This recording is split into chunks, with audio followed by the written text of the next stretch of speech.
Welcome to Instructional Scale Modelling. This is part 5 of Revell's kazon fighting ship. Scale is 1 to 485. And this part is the final reveal. But before we get into that, as always, at the first glance, it's really simple to get put together. There's not that many parts to it. You can build it up in sub-assembly parts as well. So it should be straightforward. But there is a problem with the kit itself. Of course, before I go into that, the problem could actually be me, but I think it's actually the kit. First of all, the plastic was really thick, so you needed more cement than normal to bond these parts together. The nature of the kit and the shape of the kit was very awkward to fit, so you would think that just by looking at it, it'd be a simple, easy build. But it wasn't, because of the shape of the build. Each part took a tremendous amount of drying time before I was able to move on to the other part, which in itself isn't a problem. It was just more frustrating than anything else.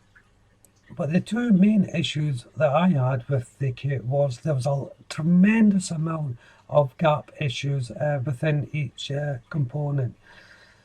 Now, I decided I wasn't going to light this up in the end, and I'm glad I didn't, because I would have had to put a ton of filler in and probably some plastic card and things like that to do all the light bleed blocking.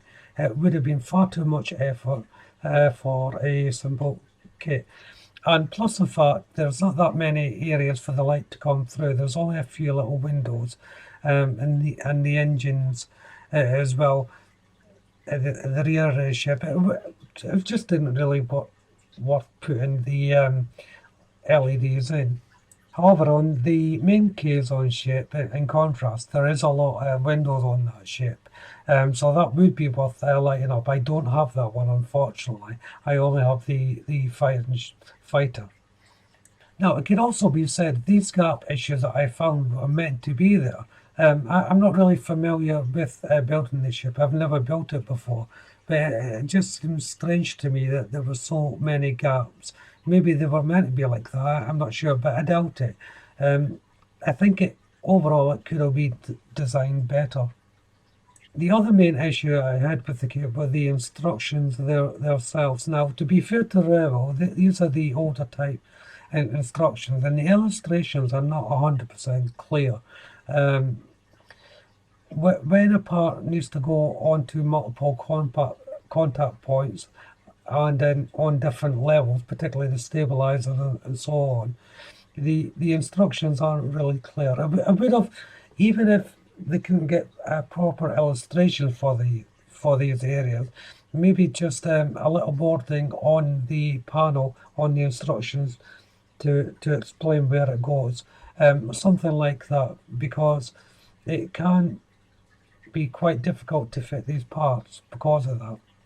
Now, I consider myself an experienced builder, so and I've built many ships throughout the years that are technically difficult.